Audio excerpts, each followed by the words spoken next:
السلام علیکم، میں ہوں تبسم ریاض رانجھا اور آپ دیکھ رہے ہیں ABN اور صاف ڈیجیٹل۔ آج میں نیشنل اسمبلی میں موجود ہوں جہاں پہ قومی اسمبلی کا اجلاس جاری ہے۔ ارکان قومی اسمبلی سے پوچھیں گے کہ آج میاں محمد شہباز شریف صاحب حلف اٹھانے جا رہے ہیں اور ہمارے نئے وزیر اعظم پاکستان میاں محمد شہباز شریف صاحب ہوں گے، تو ارکان قومی اسمبلی سے بات کریں گے اور پوچھیں گے کہ کیا یہ حکومت 5 سال پوری کر پائے گی؟ کیا اس بار کی اپوزیشن کہیں حکومت کو کوئی ٹف ٹائم تو نہیں دے گی؟ یہ تمام تر سوال لے کے میں نیشنل اسمبلی میں موجود ہوں۔ آئیں جو ارکان قومی اسمبلی ان سے بات کرتے ہیں اور پوچھتے ہیں کہ وہ اس حوالے سے کیا کہتے ہیں۔ ہمارے ساتھ پاکستان تحریک انصاف کے سینئر رہنما جناب عاطف خان صاحب موجود ہیں۔ السلام علیکم۔ وعلیکم السلام۔ عاطف صاحب، آج شہباز شریف صاحب وزیر اعظم بننے جا رہے ہیں، کیا کہیں گے؟ دیکھیں، وزیر اعظم بننے تو وہ پہلے بھی وزیر اعظم رہے ہیں 16 مہینے۔ عوام کے لیے تو انہوں نے کچھ کیا نہیں ہے۔ اپنے 1200 ارب روپے کے انہوں نے قرضے معاف کروائے ہیں، جو کرپشن کی ہے وہ کیسز معاف سارے ہو گئے ہیں ان کے۔ اپنے لیے وہ پہلے بھی کام کرتے رہے ہیں، اپنے لیے ہی وہ بعد میں کام کرتے رہیں گے۔ چاچا وزیر اعظم بن گیا ہے، بھتیجی چیف منسٹر بن گئی ہے، دوسری طرف بیٹا ادھر وزیر اعظم بننے کا سوچ رہا تھا، والد صاحب ان کے صدر بن رہے ہیں۔ تو یہ تو اپنے ہی لگے ہوئے ہیں، ان کو کوئی 25 کروڑ عوام کا یا کوئی اس کا مسئلہ تو نہیں ہے۔ یہ تو حالات تو خدا نہ خواستہ اللہ نہ کرے، لیکن مجھے تو لگتا ہے کہ اگر یہی شہباز شریف صاحب کی حرکتیں رہیں جو ان کی تھیں، تو میرے خیال میں نہ اکانومی بہتر ہوگی، نہ سیاسی استحکام آئے گا، اور نہ مہنگائی کم ہوگی۔ اچھا، شروع میں کہتے تھے کہ پاکستان تحریک انصاف حکومت بنا جائے گی، عمران خان صاحب جیل میں بیٹھے کو بڑا سرپرائز دیں گے، اس کے بعد پھر کیا ہوا؟ دیکھیں، وہ تو اگر ہم نے حکومت بنانی ہوتی، سب سے بڑی پارٹی باوجود دھاندلی کے پھر بھی ہم ہیں، لیکن حکومت بنانا ہمارا مقصد یہ نہیں ہے کہ جی ہم کسی کے ساتھ بھی بیٹھ کے اگر ہم نے جو عوام سے کمٹمنٹ کی ہیں وہ ہم نہ پورے کر سکیں تو صرف ہم اگر وزیر ہو بھی جائیں تو کیا فرق پڑے گا؟ ہم وہ فیصلے نہیں کر سکیں گے، وہ قوانین نہیں بنا سکیں گے۔ اگر ہم نے پیپلز پارٹی کے ساتھ یا نواز شریف کے ساتھ بیٹھ کے حکومت ہی بنانی تھی تو لوگوں نے تو ان کی مخالفت میں ووٹ دیا ہے۔ لوگ ان سے نفرت کرتے ہیں، لوگ ان کو اچھا نہیں سمجھتے، اور وہ ان کی 35-40 سال کی کارکردگی ہے، اس کی وجہ سے کبھی بھی لوگ ان کو ابھی ووٹ نہیں ڈالیں گے۔ لوگوں میں شعور آ گیا ہے، اسپیشلی جو ینگ ووٹرز ہیں وہ ان کو پسند نہیں کرتے۔ اگر پاکستان پیپلز پارٹی کی اور مسلم لیگ نون کی بات کی جائے تو ان دونوں نے اکٹھے ہو کے حکومت بنائی، اب آپ کو کیا لگتا ہے کہ یہ حکومت 5 سال نکال جائے گی؟ مجھے نہیں لگتا کہ یہ 5 سال گزار سکے گی، کیونکہ ایک تو ان کے پاس مورل اتھارٹی نہیں ہے۔ ان کو بھی پتہ ہے کہ یہ ہارے ہوئے ہیں، ان کی شکلوں سے لگ رہا ہے کہ وہ ہارے ہوئے ہیں، ان کے حلقے کے لوگوں کو پتہ ہے کہ وہ ہارے ہوئے ہیں، پاکستانیوں کو پتہ ہے کہ وہ ہارے ہوئے ہیں، تو ان کے پاس مورل اتھارٹی ہے ہی نہیں۔ اس وقت مضبوط حکومت چاہیے، جو ملک کے حالات ہیں اس میں فیصلے کرنے پڑیں گے، مشکل فیصلے کرنے پڑیں گے۔ یہ تو وہ فیصلے نہیں کر سکتے کیونکہ انہیں خود پتہ ہے کہ ہم فارم 45 میں ہار گئے تھے، فارم 47 میں جیت گئے ہیں، ہم 8 فروری کو ہار گئے تھے، ہم 9-10 فروری کو جیت گئے ہیں، تو یہ کچھ بھی نہیں کر سکیں گے۔ سیاسی استحکام نہیں آئے گا تو اکانومی بہتر نہیں ہوگی اور مہنگائی بڑھتی جائے گی۔ تو آخر میں بتائے گا کہ عمران خان صاحب کا بحران ہے۔ عمران خان صاحب تو ہماری کوشش ہے کہ اگر آج ہی باہر آ جائیں، کیونکہ پوری قوم ان کا انتظار کر رہی ہے، اور یہ آپ دیکھیں گے انشاءاللہ کتنی دیر ان کو اور جیل میں رکھیں گے۔ وہ تو کوئی ڈیل کرنے کے لیے تیار نہیں ہے، کتنی دیر اور رکھیں گے؟ جب انشاءاللہ جس دن وہ باہر نکلیں گے، آپ دیکھیں گے پورا پاکستان باہر نکلے گا، اور یہ ایک اور ہی پاکستان کی سیاسی تاریخ کا ایک عجیب اور غریب یہ انشاءاللہ دن ہوگا۔ لیکن ڈیل وہ کبھی نہیں کریں گے۔ جیل سے انشاءاللہ ہمیں سپیریئر جوڈیشری سے امید ہے کہ ان کو ریلیف ملے گا۔ ہمارے ساتھ شاہد خٹک صاحب موجود ہیں۔ السلام علیکم جی۔ وعلیکم السلام۔ شاہد خٹک صاحب، سب سے پہلے یہ بتائیں کہ اتنی محبت؟ جی، یہ ہمارا لیڈر ہے، ہمارا قائد ہے، اور بغیر کسی وجہ کے فیک ایف آئی آرز میں ان کو جیل میں ڈالا گیا ہے، سارے 2 نمبر کیسز بنائے گئے ہیں۔ اور دوسرا جو ہے عمران بھائی، چونکہ وہ آپ کی صحافی کمیونٹی سے ہے، اور ان کو سچ بولنے کی سزا دی جا رہی ہے اور ان کو قید میں رکھا ہوا ہے۔ تو ہماری جدوجہد جو ہے وہ اس ملک میں حقیقی آزادی کے لیے ہے، حقیقی آزادی رائے کے لیے ہے۔ تو ایک جو ہے اپنے رائے کی وجہ سے پابند سلاسل ہے، اور دوسرا جو ہے اس کو غلامی نامنظور کے نعرے کی سزا دی جائے۔ شاہد صاحب، مجھے یہ بتائیں کہ آج شہباز شریف صاحب وزیر اعظم بننے جا رہے ہیں، کیا کہیں گے؟ کل تک پاکستان تحریک انصاف کہتی تھی کہ ہم لوگ حکومت بنا جائیں گے، پھر کیوں نہیں حکومت بنی؟ جی دیکھیں، ہمارا ایک اصولی मौक़िफ़ रहा है बाकी पार्टियों के हवाले से। हालांकि आपको पता है कि पीपल पार्टी ने ऑफ़र भी किया था कि अगर तहरीक इंसाफ हुकूमत बनाएगी तो वो जो है तहरीक इंसाफ के मैंडेट को सपोर्ट करेगी। चूँकि हमारा पहले दिन से ही मौक़िफ़ रहा है कि ये जितने भी इधर बैठे हुए हैं, वो पीपल पार्टी वाले हैं या मुस्लिम लीग नून वाले हैं, ये सारे लुटेरे हैं, ये चोर हैं, डाकू हैं। हमारा इनके साथ किसी भी किस्म का अलायंस नहीं बन सकता। देखिए, पाकिस्तान तहरीक इंसाफ वाले कहते हैं कि अंदर जो आए हैं ये सारे फॉर्म 47 वाले हैं, और मुस्लिम लीग नून कहती है कि जहाँ पाकिस्तान तहरीक इंसाफ जीत जाती है वहाँ कहते हैं धांधली नहीं हुई, जहाँ से हार जाती है कहते हैं धांधली हुई। जी देखिए, तहरीक इंसाफ को ना लेवल प्लेइंग फील्ड दी गई, ना हमें कैंपेन करने दी, हमारे लीडरशिप या जेलों के अंदर यारू पोश। तो अब बताएं कि जब बहैसियत उम्मीदवार मैंने अपना एक दिन भी कैंपेन नहीं किया, मुझे बाहर निकलने ही नहीं दिया गया। आप मीडिया ही रिपोर्ट कर रहे थे कि रात 12 बजे तक का 8 तारीख 12 बजे तक का तहरीक इंसाफ के 180 प्लस नामजद आज़ाद उम्मीदवारान जीत रहे थे। सुबह 9 तारीख को पता नहीं ऐसा कौन सा अनहोना काम हो जाता है कि जी तमाम रिज़ल्ट जो है वो रिवर्स होना शुरू हो जाते हैं। जी देखिए, धांधली जो है वो रूटीन में होती रही है इस मुल्क में, लेकिन इस दफ़ा ये सिर्फ धांधली नहीं बल्कि ये धांधला था और ये बराए फ़रोख्त था। ये सीटें सारे फ़रोख्त की गई हैं, पैसे लिए गए हैं इन चीज़ों के ऊपर। अगर पाकिस्तान तहरीक इंसाफ के चेयरमैन साहब की बात की जाए, उनके मुतल्लिक कोई पैगाम कौम के लिए अगर आप देना चाहें तो दे दें। जी देखिए, इमरान खान जो है वो इस वक्त अगर अडियाला जेल में पड़ा हुआ है तो इस कौम की खातिर है। जो ग़ुलामी नामंजूर का नारा लगाया था, इस मुल्क को हकीकी आज़ादी पाकिस्तान सही मानों में इस मुल्क को आज़ाद करने के लिए इमरान खान ने जो जदोजहद शुरू की थी, तो उसी जदोजहद के सिलसिले में आज इमरान खान हमारी कौम के लिए कैद में पड़ा है। तो कौम का यही पैगाम कि हमने हिम्मत नहीं हारनी और इंशाल्लाह ये जदोजहद जो है ये इमरान खान की क़यादत में जारी और सारी तो रहे। अब आप लोग अपोजिशन में जो बैठ गए, अब फिर टफ का मुकाबला करेंगे हुकूमत के साथ?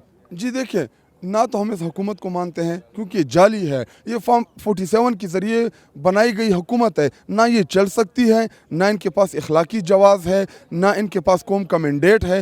ये फॉर्म 47 से बंद तो गए हैं। जब तक सियासी इस्तेहकाम नहीं आएगा, माशी इस्तेहकाम नहीं आएगा, जब तक माशी इस्तेहकाम नहीं आएगा मुल्क नहीं चलेगा। आम गरीब तबका जो है वो रोल रहा है, वो लोगों के घरों में इस टाइम फाका पड़ा हुआ है। तो इनके पास जब आपके पास इखलाकी जवाज़ ना हो, पूरी दुनिया इस इलेक्शन के बारे में क्या कह रही है, पूरी दुनिया हमारे मुल्क को किस नज़र से देख रही है, क्या इलेक्शन इसलिए करना था? अगर आपने ये फ्रॉड करना था तो 50-60 अरब रुपए कौम की क्यों ज़ाया कराए? डायरेक्टली इनको बिठा देते, इधर ले आते। आपने एक पूरा ड्रामा रचाया, पूरी दुनिया ने रिपोर्ट किया, पूरी दुनिया की मीडिया ने रिपोर्ट किया कि पाकिस्तान का जो इलेक्शन है ये फ्रॉड है। तो कौन इनके साथ अच्छे ताल्लुकात कायम करे? अब आखिरी सवाल का जवाब दीजिएगा कि पाकिस्तान पीपल्स पार्टी और पाकिस्तान मुस्लिम लीग नून का इत्तेहाद हुआ, हुकूमत उन्होंने बना ली, क्या लगता है हुकूमत कब तक चलेगी? जी देखें, ये हुकूमत दानले के ज़रिए बनी गई है, ये ज़्यादा देर नहीं चल सकती और सिर्फ उस दिन का इंतज़ार करे जिस दिन इमरान खान अडियाला जेल से बाहर आएगा। कौम इनसे नफ़रत करती है। मुस्लिम लीग नून ने 17 सिर्फ सीटें जीती हैं, ये 1, 2, 3 जो इनकी सीटें बाकी रही हैं इंशाल्लाह इसका भी सफाया हो जाएगा। पिछले 18-19 महीनों में इन्होंने जो मुल्क का कबाड़ा किया है, गरीब को तबाह बर्बाद कर दिया इन लोगों ने, तो अभी ये क्या करेंगे? ऐसा कौन सी नई चीज़ करेंगे कि पाकिस्तानी कौम जो है वो इनके साथ हो जाएगी? हमारे साथ मलिक इब्रार साहब मौजूद है। अस्सलाम वालेकुम जी। वालेकुम अस्सलाम। इब्रार साहब बताइएगा कि आज शहबाज शरीफ साहब वज़ीर-ए-आज़म बनने जा रहे हैं, कैसा फील हो रहा है? देखें जी, ये बहुत ही अच्छा और मैसेज है कि पाकिस्तान के अंदर जितनी जमातें हैं वो इलेक्शन लड़ने के बाद वो असम्बली में आई। असम्बली में आने के बाद 3-4 जमातों ने मिलकर मियां मोहम्मद शहबाज शरीफ साहब को वज़ीर-ए-आज़म बनाने की जो कोशिश की, वोट दिया, आज उसका हल्फ होने जा रहा है। मैं यकीन से कहता हूँ कि 1.5-2 साल के अंदर पाकिस्तान उस पटड़ी पे चल पड़ेगा जिसकी इस मुल्क की अवाम को उम्मीद है और पाकिस्तान की उम्मीदों पर मियां मोहम्मद शहबाज शरीफ साहब पूरे उतरेंगे। पाकिस्तान तहरीक इंसाफ कहती है कि इस बार हम लोग टक्कर की अपोजिशन करेंगे और ये हुकूमत जो ये साल डेढ़ से ज़्यादा नहीं चलेगी। नहीं, ये टक्कर की अपोजिशन करने से तो हुकूमत को फ़र्क नहीं पड़ता, लेकिन उनके अपना जो एक मजाज है या उनका एक अपना एक स्टाइल है, गुल गुबाड़े वाला, धांधली वाला, शोर वाला, धरना भी उन्होंने इधर दिया, वज़ीर-ए-आज़म से उन्होंने चढ़ावा किया, PTI पे चढ़ावा किया, इसी चढ़ावे को मद्देनज़र रखते हुए उन्होंने GHQ के अंदर चढ़ावा किया। ये उनकी एक तरबियत है, वो अपनी तरबियत से कहाँ, हम सब्र तहम्मुल से करेंगे, आवाम की खिदमत के लिए आए हैं, शोर शराबे के लिए नहीं आए हैं। जी, हमारे साथ इस वक्त जमशेद दस्ती साहब मौजूद हैं, उनसे बात करते हैं। अस्सलाम वालेकुम जी। वालेकुम सलाम व रहमतुल्लाहि व बरकातहू। जमशेद साहब बताइएगा कि आज शहबाज शरीफ साहब वज़ीर-ए-आज़म बनने जा रहे हैं, क्या कहेंगे? बिस्मिल्लाहिर्रहमानिर्रहीम। मैं समझता हूँ कि एक मेरे मुल्क के लिए एक बहुत ही ख़तरनाक दिन है। हमने कल भी कह दिया था कि यह स्याह दिन है, जिनको अवाम ने मुस्तरद किया है, अवाम ने ठुकराया है। 26 करोड़ अवाम के ख़िलाफ़ एक हुकूमत बनाई जा रही है कि पाकिस्तान के ख़िलाफ़ मैं समझता हूँ खौफनाक साजिश है। 26 करोड़ अवाम ने इनको मुस्तरद कर दिया। ये खोटे सिक्के हैं, मुर्दा घोड़े हैं। इसने इन लोगों ने मेरे मुल्क को तबाह बर्बाद किया। 16 महीनों में इन्होंने जो तबाही की आके, जो अमेरिका के कहने पे ये सारी बदमाशी की, फिर इन शिकस्त खुर्दा लोगों को, ठुकराए हुए लोगों को अवाम के ख़िलाफ़ बिठाया जाए। देखो अवाम के ख़िलाफ़ जो हुकूमत बनेगी तो उसके खौफनाक नताइज निकले। तो पाकिस्तान तहरीक इंसाफ कहती थी कि हम लोग हुकूमत बना जाएंगे, फिर बना नहीं पाई। देखो जी, हम तो जीत गए अल्हम्दुलिल्लाह। फार्म 45 पे हमारी 182 सीटें NA की, और आप देखिए अगर हम मखसूस नशिस्तें मिलती तो हम 240-42 पे पहुँचे हुए थे। तो ये खुला डाका पड़ा है। तो अगर आप लोगों की हुकूमत आती तो फिर ये नज़र आ रहा था कि शायद खान साहब बाहर आते। अब क्योंकि आप लोग अपोजिशन में बैठ गए, अब आपको क्या लगता है? नहीं, अल्हम्दुलिल्लाह हम अल्लाह पे भरोसा है। खान साहब भी जल्दी बाहर है और इंशाल्लाह इमरान खान पाकिस्तान का मजबूत तरीन वज़ीर आज़म हमारा है। किसी का बाप ही नहीं रोक सकता। अल्लाह की मदद है। 26 करोड़ अवाम हमारे साथ। अगर ये बाज ना है तो हम फिर अवाम की मदद से हम इनका घिराव करेंगे, इनको नहीं छोड़ेंगे। ये हुकूमत नहीं चल पाएगी। मैं सच कह रहा हूँ, दिल से कह रहा हूँ। ये कभी भी दुनिया इन पे लानत कर रही है, हर तरह का इन पे रुसवाई हुई है। ईरान से इन्होंने रिक्वेस्ट करके मुबारकबादी ली है, चाइना से मिन्नत करके मुबारकबादी ली है। बाकी को दुनिया इनको माने। इनका जो बाप अमेरिका है, जिनके पालतू हैं, वो भी जो है ना इनको कोई मुबारकबाद देने को क्या तैयार नहीं है। पूरी दुनिया के सामने ये नंगे हो चुके हैं, रुसवा हो चुके हैं। देखो दुनिया का निज़ाम अवाम के साथ चलता है।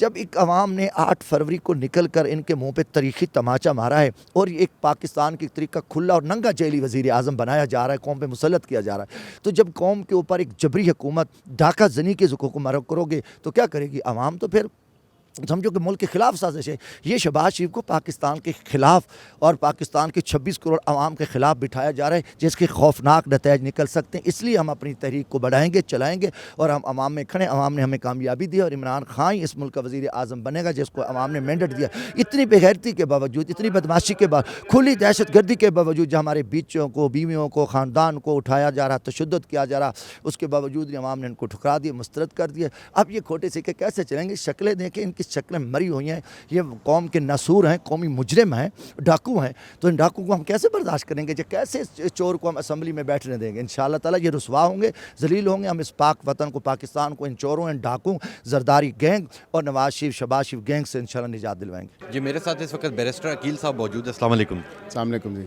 मुझे बताइएगा कि पाकिस्तान तहरीक इंसाफ कह रही है कि इस बार ये हुकूमत है, ये सारी फॉर्म 47 की, क्या कहेंगे? देखें, ये अब इससे आज बिलावल साहब ने भी बात की, क्योंकि उनका आज तकरीर को मौका दिया गया, स्पीकर साहब ने उनको दिया। तो उनको अब सोचना चाहिए कि इससे ज़्यादा रिजर्वेशंस हमें 2018 में थी, 45 हो, 47 हो या फाइनली 49 हो। तो इससे अब निकल के जो है, क्योंकि 2018 में जो रिज़ल्ट्स जिस तरह आए और जिस डिले के साथ आए, वो आपने भी देखे, पूरी कौम ने भी देखे कि 3-3, 4-4 दिन तक रिज़ल्ट्स नहीं आए। तो अब तो बड़ी बेहतरी उसमें पूरे प्रोसेस में लेके आए हैं। और 22 रुकनी कमेटी इनकी अपनी PTI की बनी हुई थी, जो इलेक्टोरल रिफॉर्म्स पे, जिसमें शीरी मिज़ारी साहिबा थी, दीगर लोग थे, और इन्होंने कोई काम नहीं किया उस पर। और ये बस यहाँ पे आके शोर शराबा और पाकिस्तानी अवाम को जो धोखा देने का इन्होंने एक ढोंग रचाया हुआ है। अब उससे बाहर निकल के मुस्बत कानून साजी पे, लेजिस्लेटिव इशूज़ पे बात करनी चाहिए, ना सिर्फ कि यहाँ पे एक मछली मंडी आए रोज़ जो है यहाँ पे लगा लेते हैं। तो इस चीज़ों से बाहर निकल के पाकिस्तानी अवाम के बड़े मसाइल हैं, बड़े इश्यूज़ हैं, जिन पे कंस्ट्रक्टिवली बात होनी चाहिए और डिस्कशंस होनी चाहिए, और उसके साथ साथ लेजिस्लेशन होनी चाहिए उनके मसाइल। क्योंकि पाकिस्तान मुस्लिम लीग नून अब हुकूमत में आ गई, अवाम के लिए क्या कोई नया रिलीफ लेके आए? क्योंकि हमारी अवाम का सबसे बड़ा जो मसला है वो है महंगाई। देखें, इस पे कल बात की जनाब वज़ीर आज़म शहबाज शरीफ साहब ने ये बेहतर तौर पे इस पे बात की थी, और पूरा एक रोड मैप उन्होंने दिया कि किस तरह महंगाई को हमने ख़त्म करना है और कहाँ कहाँ कट्स होंगे और कहाँ कहाँ जो है किस किस तरह के रिफॉर्म्स हमें ज़रूरत हैं इकॉनमी में बेहतरी लाने के लिए। तो इंशाल्लाह आप देखेंगे रोड मैप बड़ा क्लियर है, जिसमें सब्सिडी जो है वो किसानों को डायरेक्टली प्रोवाइड की जाएगी। 5 लाख नौजवान हैं, उनको IT स्किल्स के ऊपर, ताकि वो एम्प्लॉयबल امپلائمنٹ تو ان کو ملے گی لیکن وہ امپلائبلٹی سکلز ڈیولپ کریں اور نہ صرف اپنے بلکہ دیگر جو ہیں نوجوان ان کو بھی وہ مدد فراہم کر سکیں. تو یہ بڑا کلیئر روڈ میپ ہے اور انشاءاللہ آپ دیکھیں گے کہ بڑی مثبت چینجز لا رہے ہیں اور 5 سال میں یہ بڑی بہتری آئے گی ان امپلائمنٹ کو ختم کرنے کے لیے بھی اور اس کے ساتھ ساتھ دیگر جو ایشوز ہیں مہنگائی سے ریلیٹڈ انفلیشن سے ریلیٹڈ تو اس میں بھی کمی آئے گی انشاءاللہ. راجہ صاحب مجھے سب سے پہلے یہ بتائیں کہ آج شہباز شریف صاحب حکومت بنانے جا رہے ہیں, انہوں نے آج وزیر اعظم بن جا رہے ہیں. اپوزیشن کہہ رہی ہے کہ جی یہ حکومت تو بالکل ساری پارٹیز مل کے بنی, یہ تو 1.5 مہینہ بھی نہیں چلے گی. نہیں, یہ دیکھیں, یہ اپوزیشن کی باتوں پہ تو نہیں جانا نا, ہم نے ملک چلانا ہے, آگے بڑھنا ہے. تو اگر سب لوگوں نے ایک کنسنسس کر کے تو ایک گورنمنٹ بنائی ہے تو اس سے اچھی اور کیا چیز ہوگی. اور آپ کا ریلیف کے لیے کیا ہے کہ ہمارے ملک کا ساروں سے بڑا مسئلہ غربت ہے اور اب آپ لوگوں کی حکومت آ گئی ہے, کیا پیکیج دیں گے؟ دیکھیں جی, وہ آج وزیر اعظم صاحب حلف اٹھا رہے ہیں, اس کے بعد وہ اپنی انہوں نے پہلے بھی کل اپنی سپیچ میں بھی اپنی ایک پالیسی دی ہے اور انشاءاللہ اس پالیسی کے اوپر عمل درآمد کرتے ہوئے لوگوں کو انشاءاللہ ریلیف ملے گا. آپ نے اراکین قومی اسمبلی کی بات سنی, تمام اراکین کا یہ کہنا ہے, جو حکومتی اتحادی ہیں ان کا یہ کہنا ہے کہ ہم یہ حکومت 5 سالہ پوری کریں گے, اور جو اپوزیشن میں پاکستان تحریک انصاف ہے ان کا یہ کہنا ہے کہ یہ گٹھ جوڑ کی حکومت ہے, یہ کچھ ہی مہینے میں ڈیزالو ہو جائے گی. اب یہ حکومت کتنا عرصہ نکالتی یہ تو آنے والا وقت ہی بتائے گا. انشاءاللہ ملوں گا آپ سے اگلے پروگرام میں, تب تک لیے اپنے میزبان تبسم ریاض رانجھا کو دیجیے اجازت. اللہ نگہبان.